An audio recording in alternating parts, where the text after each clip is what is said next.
Hello students, moving on to the next experiment of computer graphics and visualization lab. Program to draw a simple shaded scene consisting of a teapot on a table. Define suitably the position and properties of the light sources along with the properties of the surfaces of the solid object used in the scene. So guys, here we are going to define the light and material properties. So the major requirement of the program is to generate a teapot on a table and a teapot. On top of the table, teapot should be kept. OpenGL provides a built-in function for some of the complicated object, and one example is the teapot. You know the structure. When the term teapot comes in your mind, you should be knowing the structure. You should be analyze the structure of the teapot, right? All of you are familiar with it, right? Let us have a look at the teapot or output of the program once. See, this is what exactly we are going to get, guys. See here, there is a table, right? You can see the floor and walls on one side as well as on the other side, right? There is a back wall and a side wall. Of course, there is a floor. On top of the floor, a table is kept. Table, observe the table carefully. It has got 4 legs. There is a tabletop. On top of the table, in between or at the midpoint or at the center position, a teapot is kept. So many things should come in your mind while developing this program. See, you should develop a floor first, then walls, 2 walls to be constructed, then you need to construct a table with 4 legs, and there is a tabletop. After that, you need to define the object. What is the object? Teapot is the object. And guys, it is very easy to define the object or create the teapot in OpenGL, because OpenGL has got a built-in function for, as I said you earlier, for some complicated object. One among them is the teapot. Not only teapot, we can even develop the torus or the tire structure, right? Tire structure also we can develop using our OpenGL built-in functions. Let us see the program then quickly.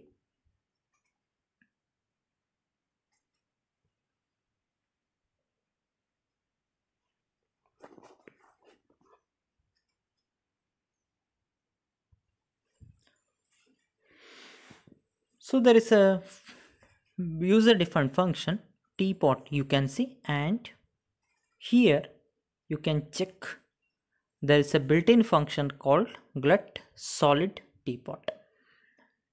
The thickness is specified there 0.1.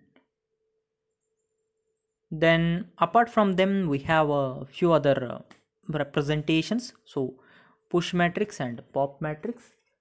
Actually guys, we are using the concept of stack here to define the or to store the object, since the scenery has got multiple objects in it. What we are doing, we are defining the object and we are storing it on a stack. Whenever you want to use the object, just make a call or pop out the object from stack and display. So we are using that concept here. Then we are developing the tabletop here with respect to the other function. Again, push and pop matrix functions, you can see they are all built-in functions under OpenGL library. Then translate f, this is used to place translation. You know the concept of translation. It is used to place the object suitably in the particular location. Location will be defined later on. Formally it is marked as X, Y and Z. Since scaling also you are familiar with, resizing, right? Solid cube is a glut solid cube is a built-in function once again with a thickness parameter 1.0 is mentioned. So this is for developing the tabletop. How tabletop looks like? It is a solid cube, guys. Okay, you know how does cube looks, right? So due to scaling factor we have considered, we have defined the cube or developed the cube in this way. See how does it looks. Okay, then we are constructing the table leg, right? It is taking again x, y and z parameter. Formal arguments are mentioned here. Translate into the particular location, formally x, y, z. Then scaling, no need to by heart, just try to remember these values. If you change the parameter, nothing will happen, the size will be different, that's it, nothing else. Again make a call for glut solid cube. So the same cube, how we are displaying the cube, see how does leg looks, table leg looks. See, this is how table leg looks like, isn't it? So we are constructing the table leg in this way. Once again it is a solid cube only. We are rendering or displaying it at different location as per our requirement. Then we have to construct a wall. Actually there are three structures, one is floor, other one is a side wall as well as a back wall, right? Formally we are translating it to the location x, y and z. Construct a solid cube once again so that it should look like a wall. How does it looks? See how does the side wall looks in the diagram. You can go through the diagram which is there the later part of this program. See, this is how side wall looks like. Again it is a solid cube only which has got 6 facets, but the thickness and orientation matters, guys. For that you try to remember these values. Here is the light material interaction. You can see the concept of light material interaction we have discussed in the module, in the fourth module, isn't it? Third module as well as slightly in the fourth module. Third module has got a various concept of properties of light and light material interaction, right? So that is what you can find over here. So we are adding all the material properties for the object which we are going to develop. Okay, then we are setting the light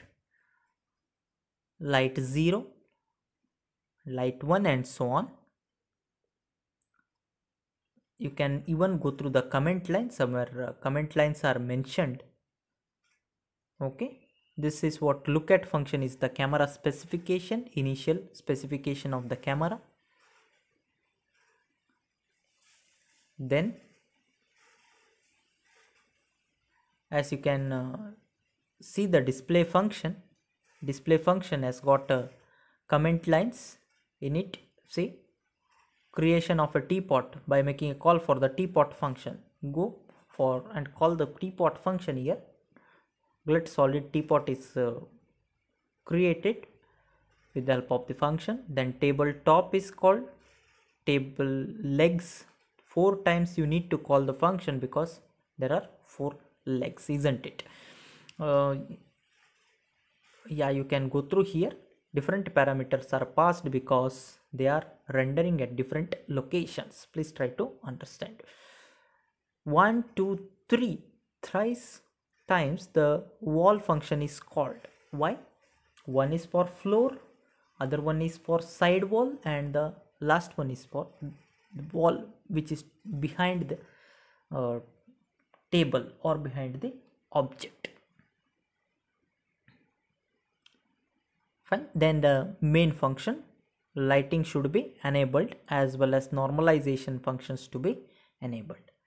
That's it, guys. Go through the program again and see the output. This is what the output. Let us see the execution steps as well quickly. Let us see the execution. So this is program number 6. Create a new project. Let it be ABC6 Win32 console application. Okay, type the program here. Keep the header file stdafx.h as it is. Yeah, type the program, compile it and execute. Yeah, guys, This is what the output of the program, guys. Check the model. This is how the model looks like. There's a tabletop, table with 4 legs. There is a floor and 2 walls, side wall as well as back wall, you can see. And light material properties you can find. See, all the items has got equal color value, but see the property, you can see the concept of shading somewhere over here. The right wall, just observe, right, slightly it looks in a different color because of light interaction property. And just observe the material, the object. What is the object? The teapot, which looks shiny. Some of the surface area of the teapot which looks shiny. Please concentrate here, which I am highlighting, which I am pointing, isn't it? But tabletop as well as the walls, whether they are looking shiny? No, of course, absolutely not, because we have defined different material, the brass property for the object what is defined, that is the teapot object. Okay, so how in real world, how exactly it looks like whenever a light source hits a particular surface, metal surface looks shiny, isn't it? The same concept we are implementing using OpenGL. Please try to understand this. And even the tabletop, how does it looks like, as well as walls, some of the surface areas which looks where you can see the shadows, isn't it? Right? Please observe the program once again, check the output. Okay, please observe the program, check the output again, and if you have any doubt, you ask.